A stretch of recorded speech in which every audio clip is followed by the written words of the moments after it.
Good evening, Purple family. Welcome to another episode of Shades of Purple, a Prince podcast. On tonight's episode, I'm going to be counting down my favorite top 10 Prince political songs. So, the reason why it took me so long to finally do this episode was because I wanted to gather up the lyrics to each of my selections so that we could kind of get into the lyrical content of these songs. Because when you think about political songs in general, it's the lyrics and not just the music that really gets you to kind of thinking about some things. And Prince had a very analytical mind. And so he incorporated politics, as, for lack of a better term. I wouldn't necessarily say that he was political when thinking about like politics as far as Democrats versus Republicans. Because he didn't vote. Now he didn't, because Jehovah's Witnesses are not political and they don't vote. So he wasn't political in that sense, because I don't think that there was ever any, politician that he ever endorsed or that he was ever really, close to or associated with. Not that I know of. Now, correct me if I'm wrong, but he wasn't, political in that way. But he did very much have, ideas about certain beliefs and things and how things were ran as far as, how our government was ran for one. And so he was very astute in that he would gather people that were, in the know with these type of things. Like Van Jones, which was a good friend of Prince. He was kind of a talking head pundit on CNN. I think I've seen him on MSNBC, and he was a close friend of Prince's. And so Van has told stories about, how Prince would invite him and some other intellectuals over to Paisley Park to talk about like Black issues. Also Tavis Smiley, and I'm thinking of this one guy, this Black intellectual, crazy hair, not what's his name? Dang, I cannot remember his name, but he's like a doctor, not Dr. Umar, crazy ass.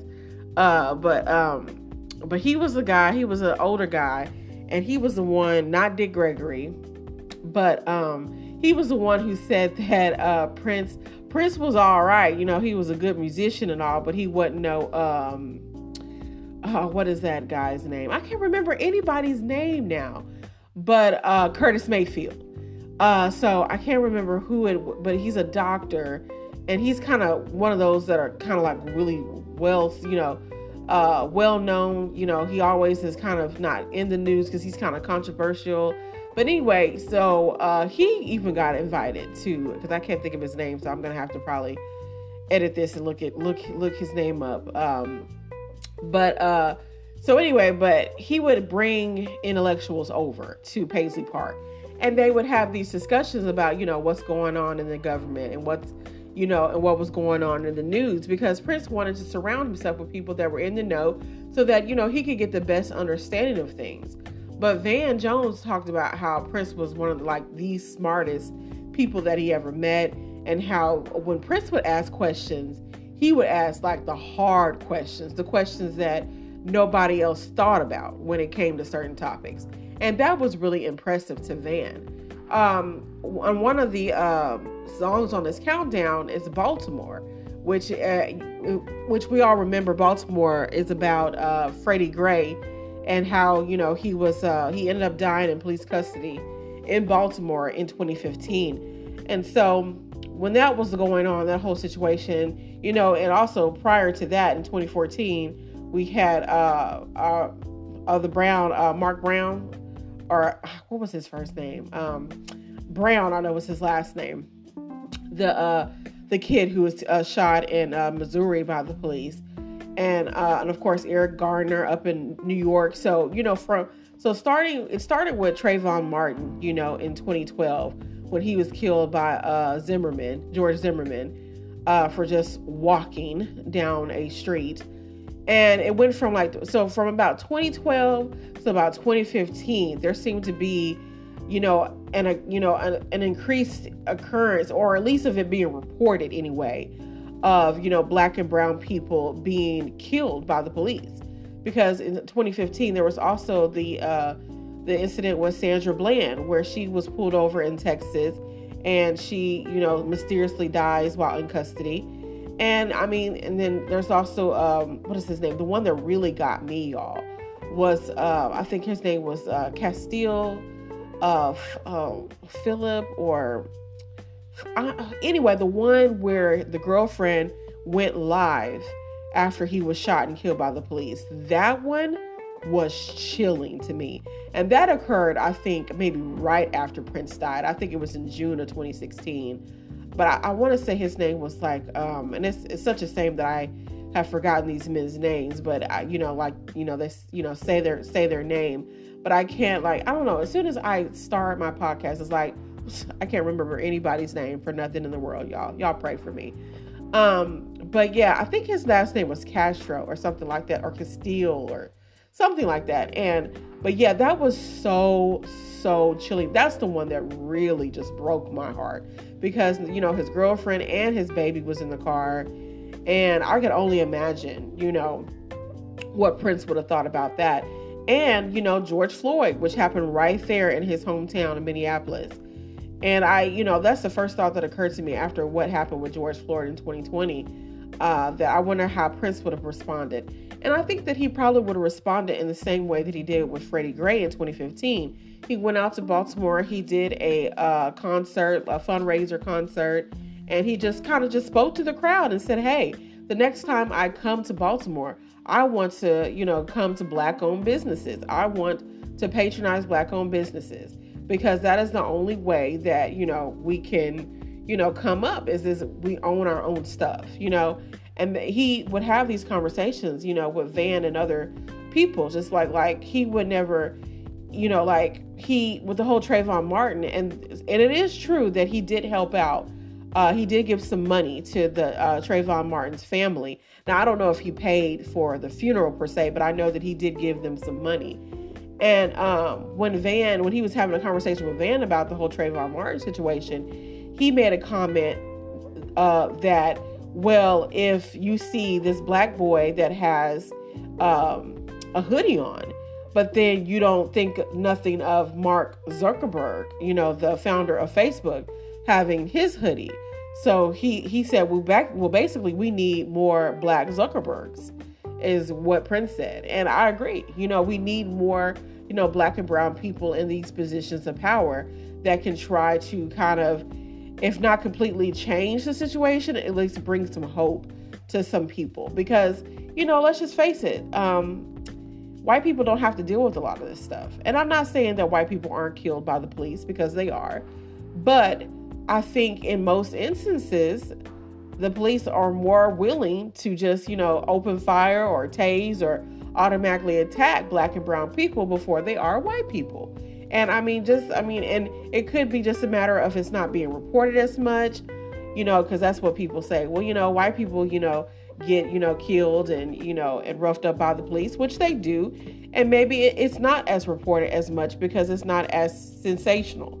And that could be the case as well. But I'm more on the side of that it's more prevalent with the Black and brown people being abused. And I'm not saying that not all police are bad or, any of that.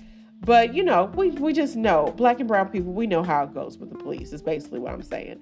But anyway, as always, I got off topic. So let me go ahead and get into this countdown. So I just wanted to give you kind of like a little brief background.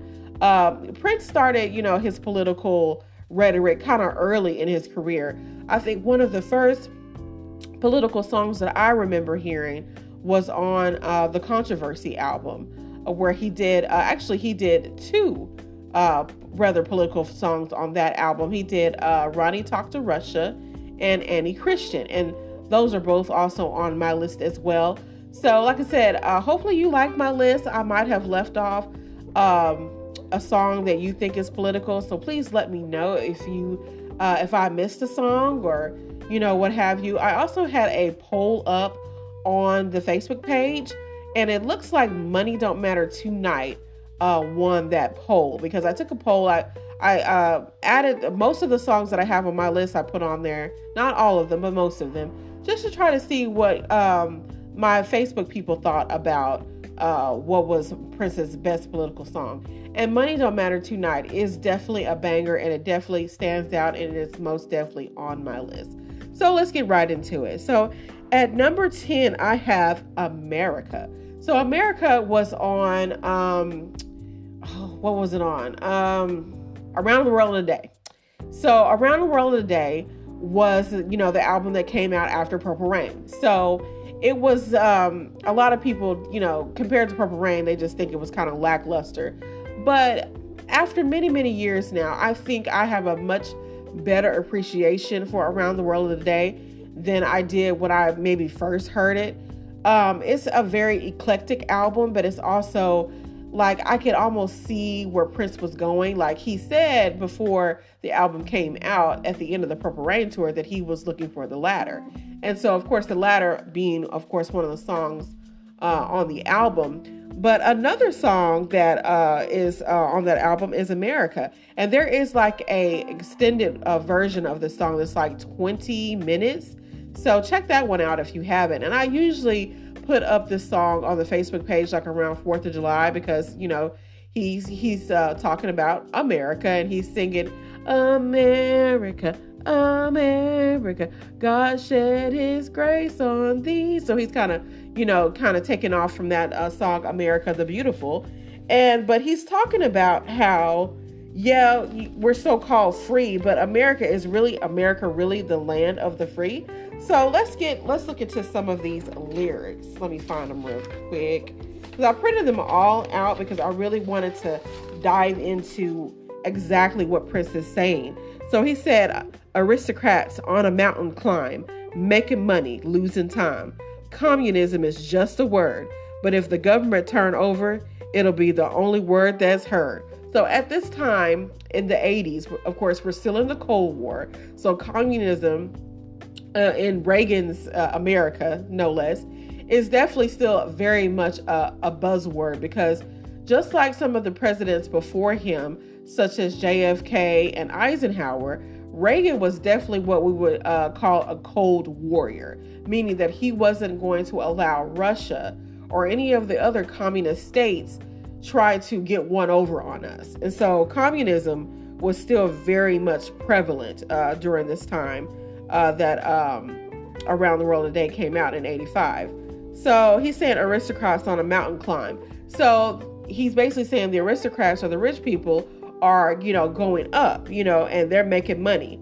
And they might be losing time, but, you can never really get back time once it's lost. But he's saying they're making money and they're just only worried about stopping communism. And of course, he goes into the chorus, America, America, God shed his grace on thee. America, America, keep the children free. Okay, so the second verse, he says, little sister making minimum wage, living in a one-room jungle monkey cage.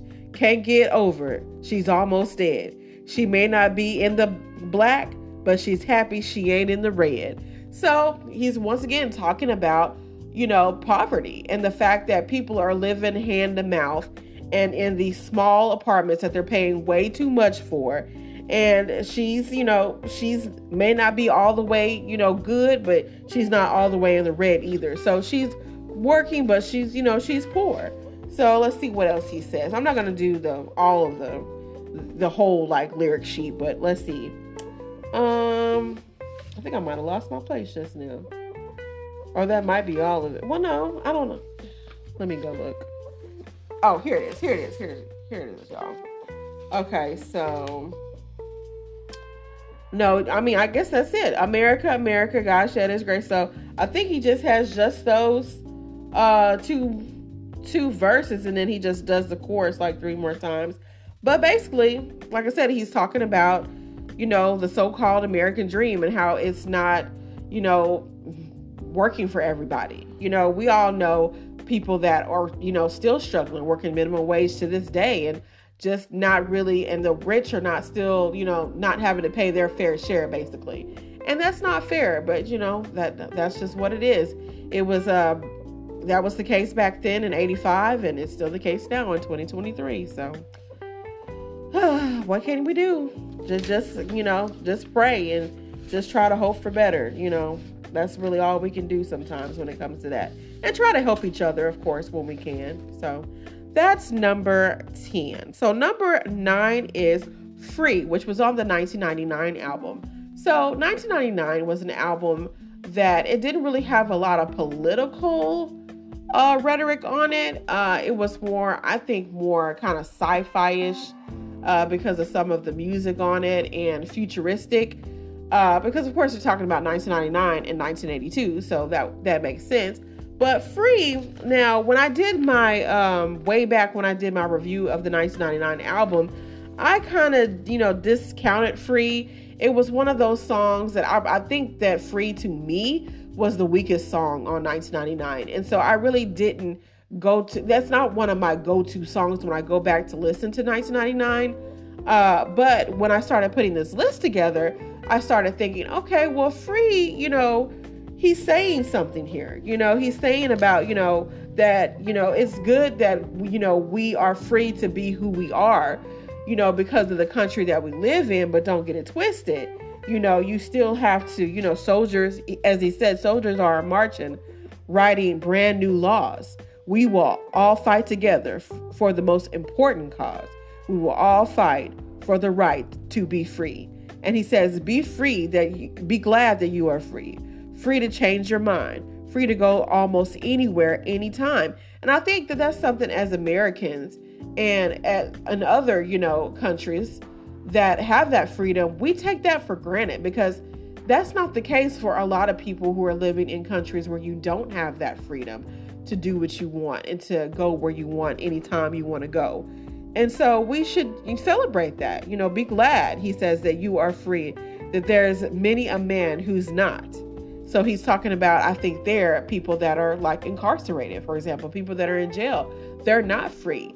Now they put themselves in that situation, sure enough, but they are not free to move around and do what they want to do. And then he says, be glad that what you have, baby, what you've got, be glad for what you've got. Be happy with what you have. Some people, and most people, and probably, I'm going to just say, maybe we all have been there. I hate to generalize, but you've seen something that somebody else has. You're just like, damn, I wish I had that.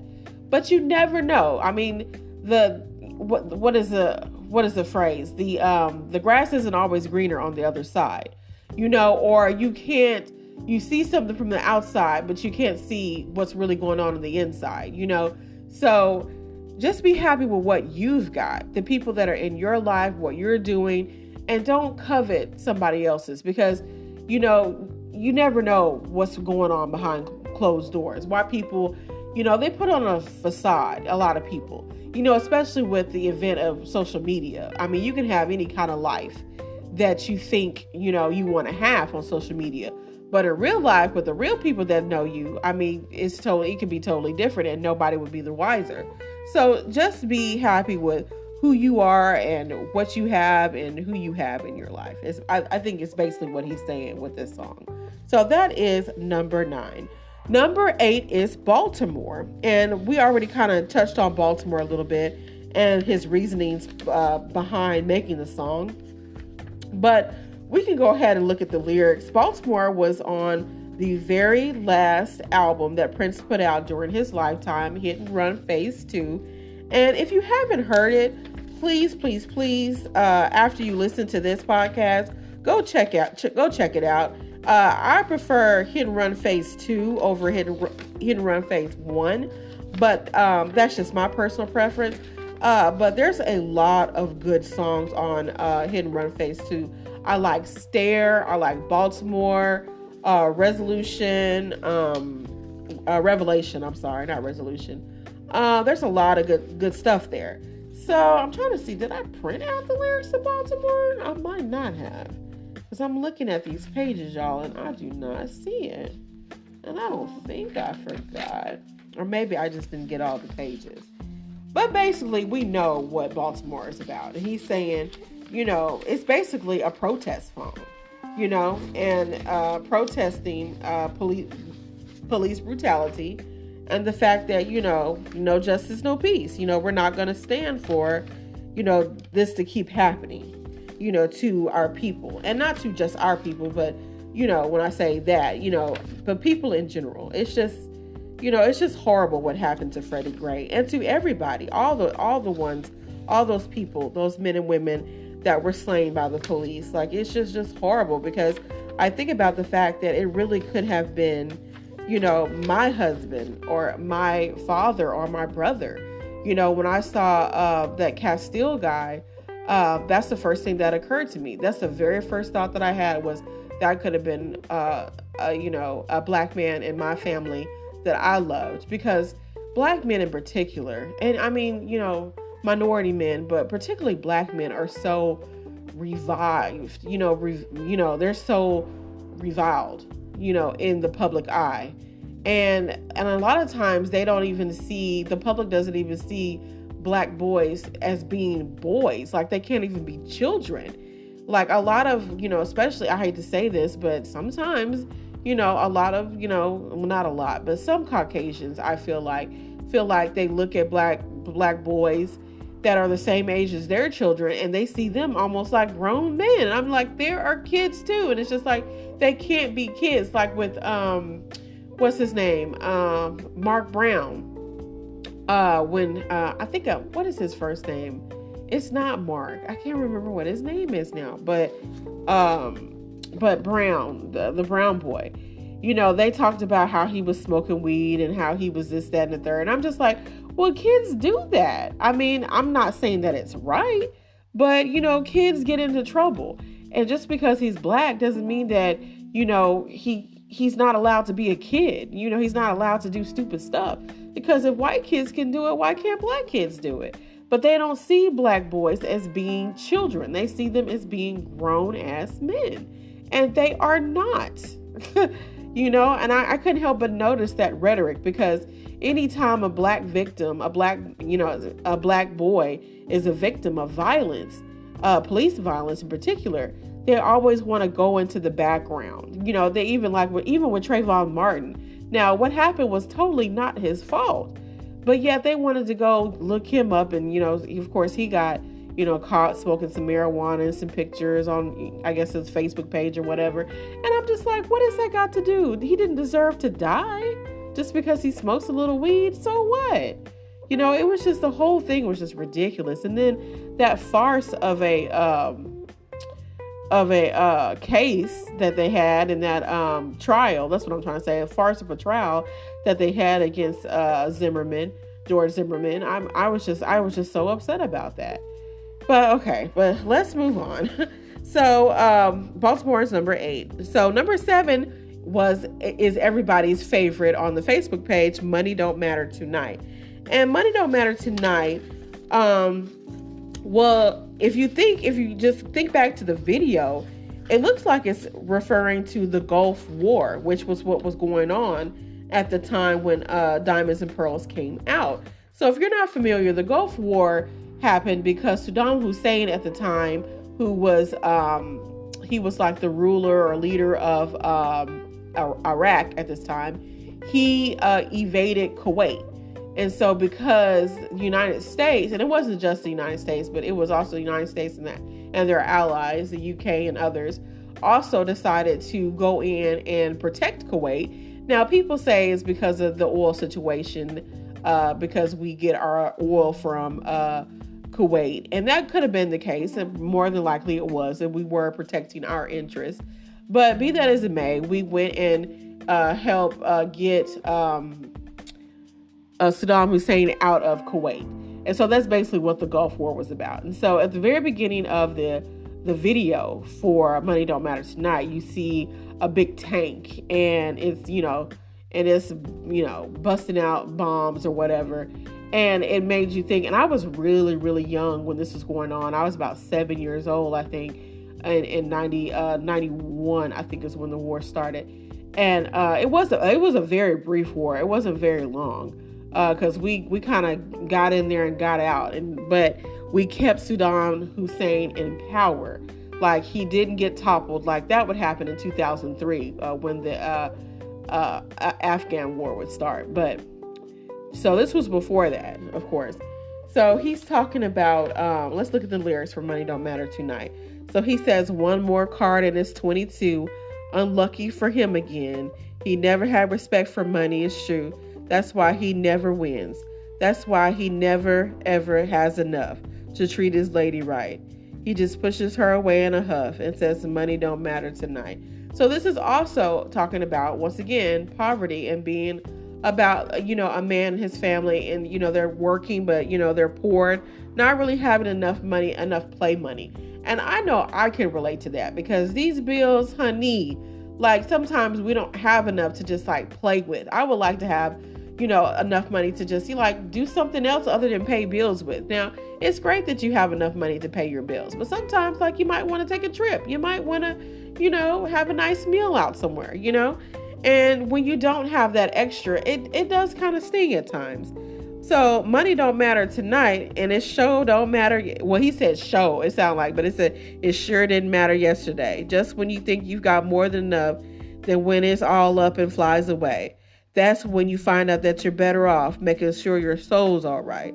Because money don't matter yesterday, and it sure don't matter tonight.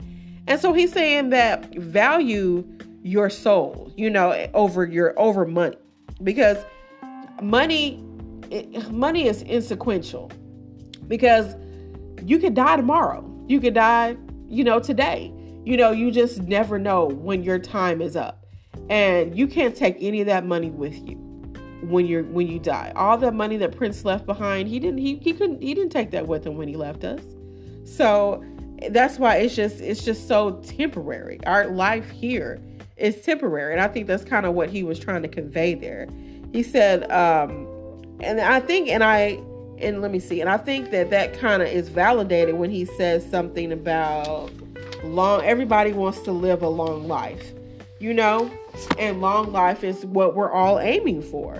But sometimes, that doesn't happen. He said, let me see where he says that at. And then he's talking about the war as well. He says, hey, now, maybe we can find a good reason to send a child off to war. So what if we're controlling all the oil? Is it worth a child dying for? Is it worth it? If long life is what we all live for, then long life will come to pass. Anything is better than the picture of the child in a cloud of gas, and you think you got it bad. So he's talking about those children over there in Kuwait and Iraq that had to suffer because some politicians decided that they wanted to go to war. And that is always the case with war. You always have those different, those unfortunate casualties of war. Women and children are always getting caught up in the midst of that. And that's what happens. But Money Don't Matter Tonight is one of my favorite songs on Diamonds and Pearls. And I think he's definitely making a statement again about the war and about the fact that money is fleeting. It doesn't matter. Money it doesn't matter. It's just a piece of paper. I mean, yes, it has value, but it's not worth your life. It's not worth your soul. So I think that's what he's saying with that. So number 6 is Ronnie Talk to Russia. So Ronnie Talk to Russia was on Controversy, and it's a cute little kind of fast song.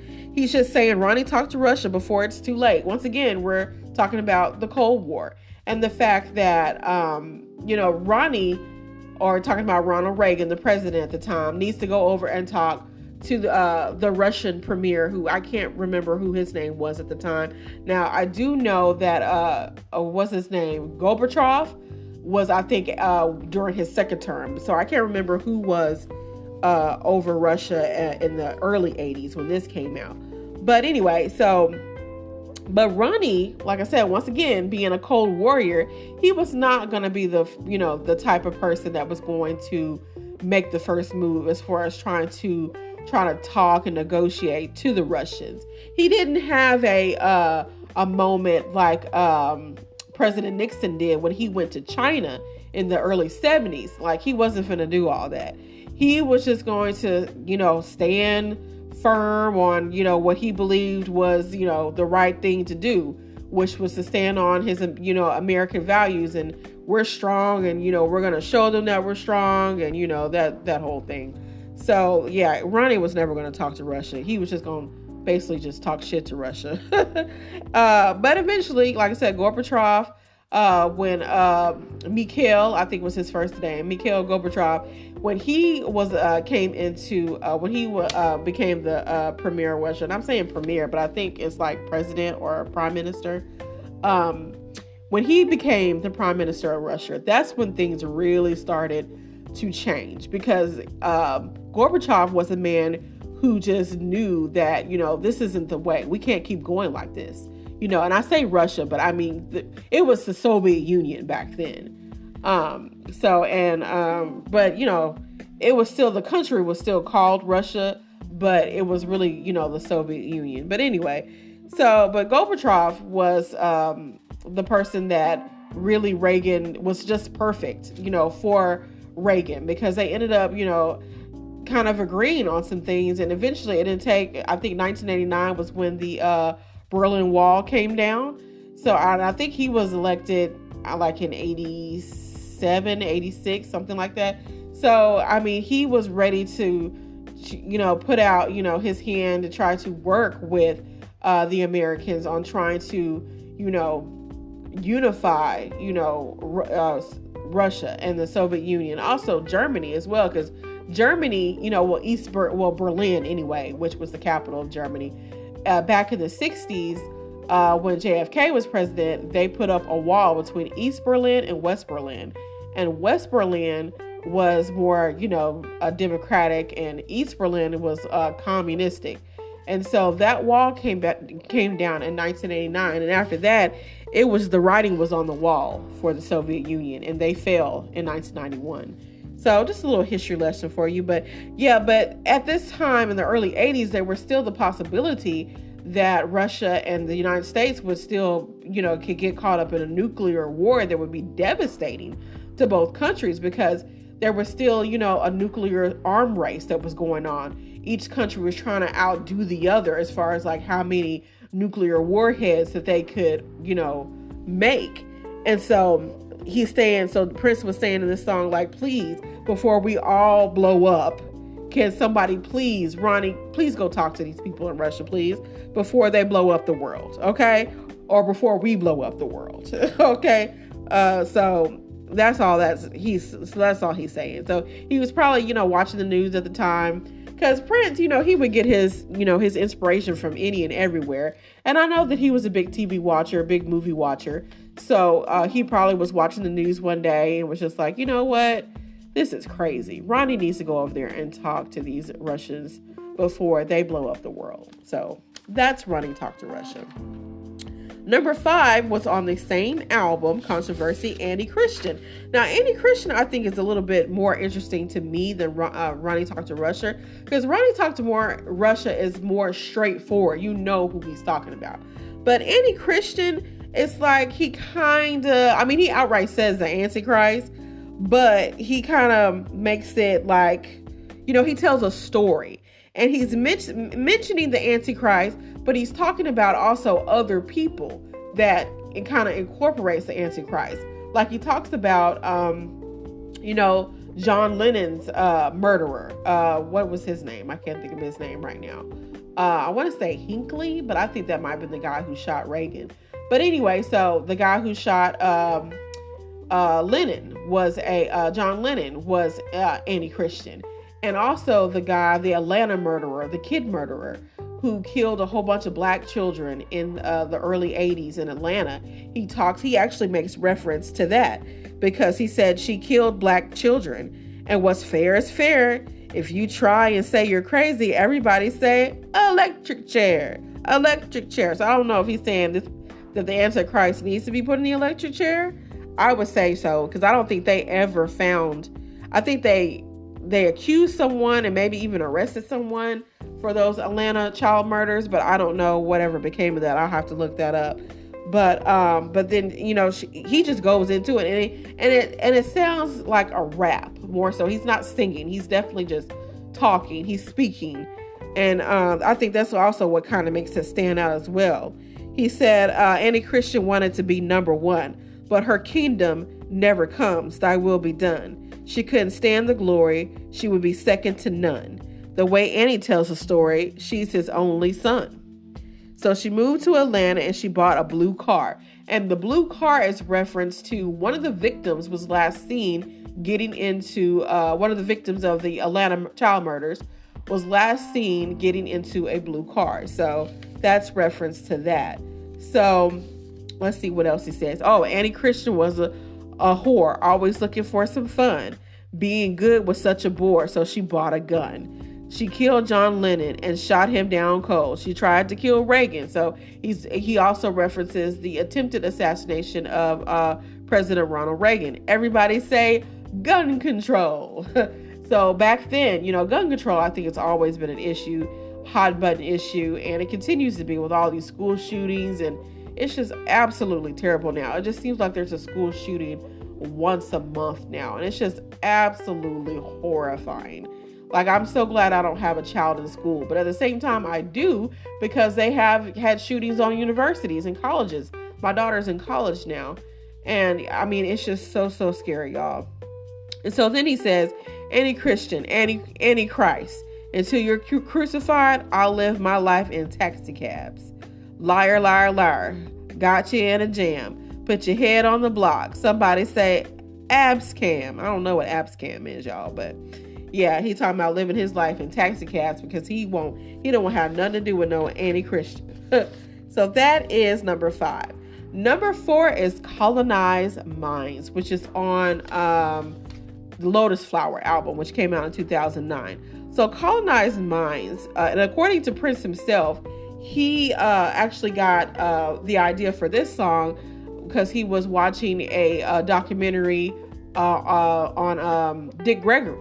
Now, Dick Gregory was a comedian who was really popular in like the 60s and 70s, but he was also kind of a philosopher in his own right, and kind of a conspiracy theory person as well.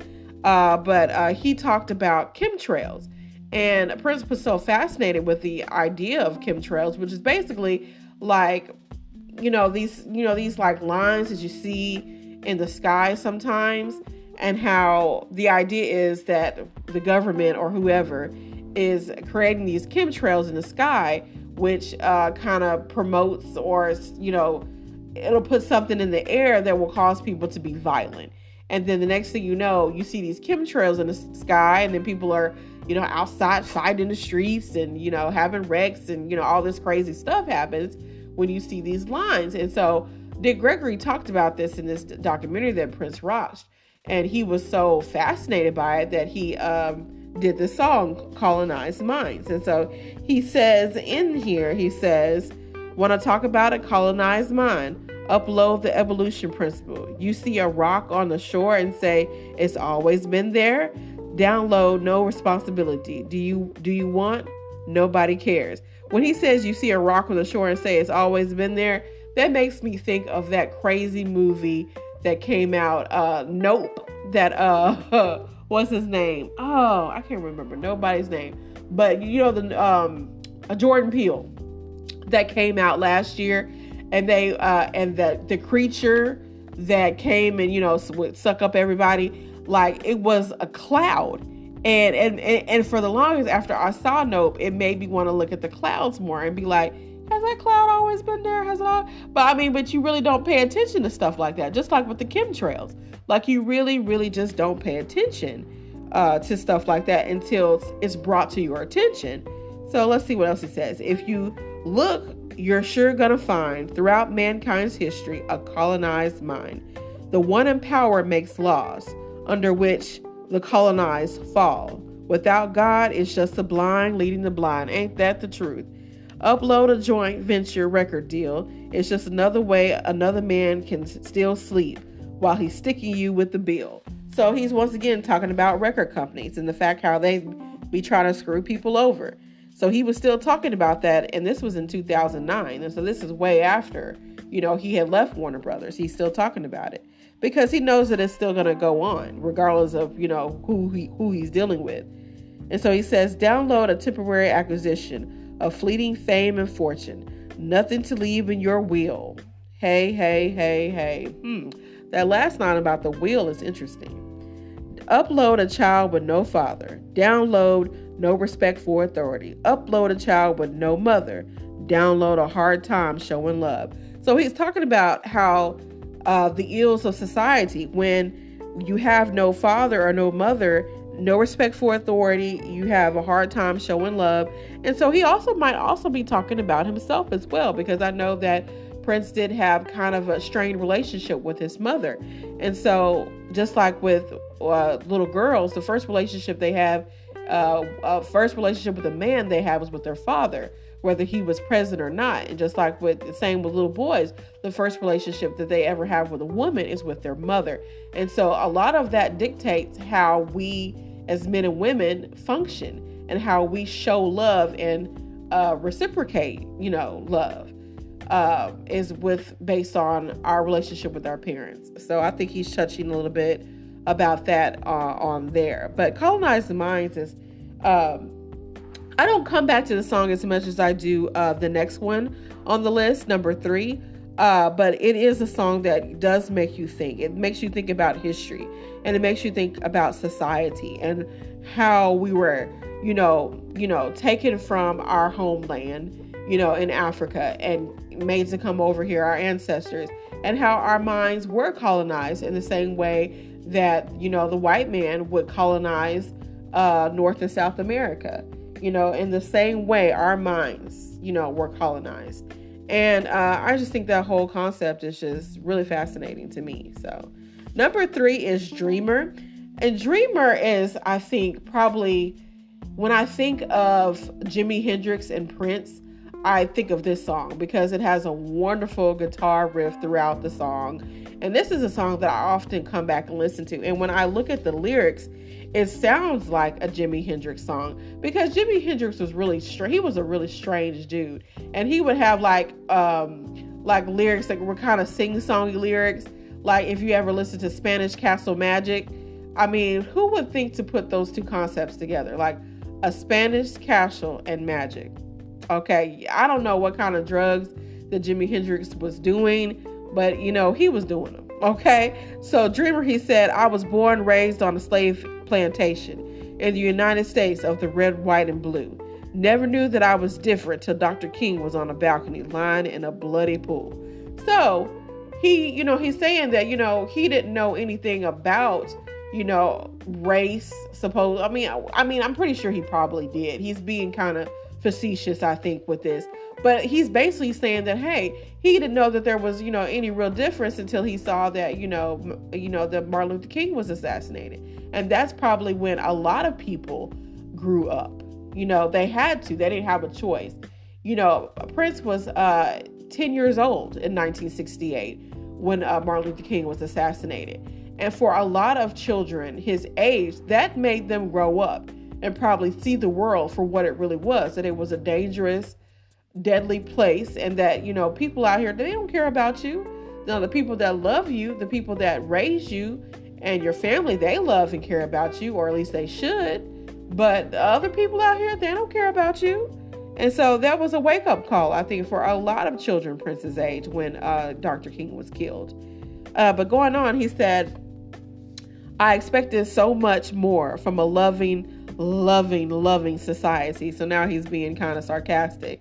A truthful explanation. You know what? I got another conspiracy. It was just a dream. Listen, call me a dreamer too. So I think he's referring, of course, to the American dream and how the fact that it is just that, it's just a dream. It's not reality for a lot of people. So with more rewards and accolades than anyone before or after, 21st century, oh, what a shame. Race still matters. A race to what and where we're going. We in the same boat, but I'm the only one rowing. So he, once again, talking about the struggle, I think, of Black Americans and the fact that, we're not only are we rowing, but we're like everybody else is ahead, and we're in the back just with our own little boat, with our own little row, Last time I checked, you were sleeping, but can you call me a dreamer too? What's up with this? And then I like this line right here. Peanut butter logic served on a bed of lies. Don't go down too easy when you've seen your father cry. Have you ever clutched the steering wheel in your car too tight? praying that police sirens just pass you by that night. I think some people have been there. When you have seen the police behind you, I know my husband, he gets kind of nervous every time the police get behind us. And we've only maybe been pulled over maybe once our whole marriage in the car together. But yet he will slow down. He will just like, oh, I see you, policeman. Like he just kind of tenses up. And it's just something that, naturally that a lot of Black people do, unfortunately. We get tense when we, have to be around, police officers, because you just never know. You might just get that one police officer who just is really trigger happy, and then that's it. That's all she wrote. So, but I like that peanut butter logic served on a bed of lies. That's a good one. I like that line. So that's number 3. Number 2 is Cinnamon Girl, which was on Musicology. Now, Cinnamon Girl was kind of controversial at the time because it basically is talking about this Muslim girl who would, I guess I could just, go ahead and kind of summarize it. She's getting bullied in the school because, of course, 9/11. And after 9/11 happened, for those of you who are kind of younger who may have not known, but after 9/11 occurred, there was a lot of hate against Muslims. And so, and even in my school, I had some Muslim children that I went to school with, and I was kind of scared for them, because they were getting, bullied. And well, I don't think at my school, then again, I don't know, but I do know a Muslim girl. She was actually our when we graduated, she was the top of the class. But I always kind of looked out for her, after 9/11, because I was scared that, somebody might try to do something to her. But she was like, nah, I ain't gonna let nobody hurt me. So she was already, kind of, on waiting on something. But I don't know if anything ever happened to her. Shout out to you, Salona. But for other, Muslim children and families, they got, severely, bullied and picked on, and, people tried to, hurt them. And so in this song, that's kind of what happens to this girl. Like, she's getting picked on. And let's pick it up where the lyrics are. She said, as war drums beat in Babylon, Cinnamon Girl starts to pray. I never heard a prayer like this one. Never before that day. Tearful words of love for people she had never met before, asking God to grant them mercy in the face of holy war. Cinnamon Girl, Cinnamon Girl, Cinnamon Girl of mixed heritage, never knew the meaning of color lines. 9/11 turned that all around when she got accused of this crime. So yeah, a lot of, Muslims were targeted after 9/11 because it was Muslims that perpetrated 9/11, but those were the extreme Muslims. And just like there are extreme Christians, like, for instance, the KKK, they consider themselves to be Christian, but they are extreme Christians. Nobody else considers them to be Christian. So you have to kind of think about it in that perspective. When you look at Muslims that do these bombings and things like these are extremists. They do not represent Muslims as a whole, just like the KKK obviously doesn't represent Christians as a whole. But, I digress. And so the lyrics go, so begins the mass illusion, war on terror, alibi. What's the use when the God of confusion keeps on telling the same lie? So he's talking about how the devil has came in and started this confusion, because that's who the God of confusion is the devil, and keeps telling the same lie about, okay, we've got to, get rid of these people, or we've got to fight these people, or we got to, get our assets, meaning the oil, got to protect our assets. And so that's the mass illusion. And the so-called war on terror is really to protect our assets, the oil. And so going back to the lyrics, it says, as war drums beat in Babylon and scorch the blood-red sky, militants bomb the foreign gun, both sides, children die. Cinnamon Girl opens the book she knows will settle all the scores. Then she prays after the war that there will not be any more. So basically she has a bomb, and this bomb explodes. And I don't know if this is based on an actual event that this happened, But she basically says a prayer. There's a bomb in the book, and it explodes and it kills her and whoever else. And I don't know if it was in a school or if I can remember the video. I think it was in like a bus station or something like that. But it was awful. And but the point that Prince was trying to make is, you can't have your cake and eat it too. Basically, you can't say that you want to do a war on terror, against, terrorists, but then you want to try to discriminate against, Muslims in our country that had nothing to do with 9/11. I mean, it wasn't their fault, just kind of like, during the Second World War, with the Japanese, when they interned the Japanese in these concentration camps here in the United States because of what their countrymen had did in Pearl Harbor. Now, that's not, nothing that they did, but because of who they are, they were discriminated against. And so, I mean, that's unfortunate for the Japanese. It was unfortunate for the Muslims. It's unfortunate for other Black and brown people as well, but 'tis life, unfortunately. So that is Cinnamon Girl. That's number 2. So finally, number 1 is Dear Mr. Man, which is also on Musicology. So for me, the reason why I chose Dear Mr. Man as number 1, because I really do think that Prince really gets his most political. I mean, he brings in the Bible. He talks about war. He talks about just, voting. He talks about a lot of different topics in this particular song. And so he says that, maybe we should write a letter to the government, just telling them how we feel about all of this, crap that is going on. And so he says, what's wrong with the world today? Things just got to get better. Show ain't what the leaders say. Maybe we should write a letter. Dear Mr. Man, we don't understand why poor people keep struggling, but you don't lend a helping hand. Matthew 5:5 say, the meek shall inherit the earth. We want to be down that way, but you've been tripping since the day of your birth. So he's saying, like, look, you say you want to help us, government, but you slap our hand instead of giving us money, instead of trying to help us.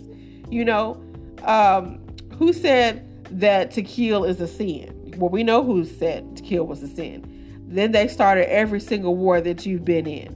Who said that water is a precious commodity? Then drop a big old oil slick in the deep blue sea. Who told me, Mr. Man, that working around the clock would buy me a big house in the hood with cigarette ads on every block? Who told Mr. Man that I got a right to moan? How about this big old hole in the ozone? What's wrong with the world today? Things just got to get better. Maybe we should write a letter. Listen, ain't no sense in voting. Same song with a different name. Might not be on the back of the bus, but it sure feel just the same. Ain't nothing fair about welfare. Ain't no assistance in AIDS. And nothing affirmative about your action until our people get paid. And then my favorite part of the song is when he says, your 1,000 years are up. Now you got to share the land. So he's like, and then we're going to end this with a couple of words.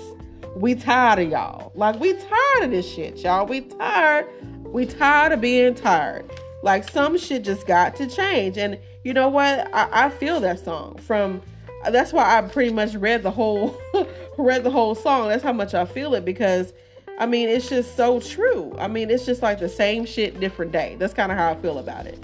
And I think that's how Prince feel about it. Like, I mean, we just keep going through the same shit over and over. When is it going to end? I mean, things, like you said, things got to get better at some point. We can't keep going through the same shit year after year, day after day, week after week, year after year. Something's got to change.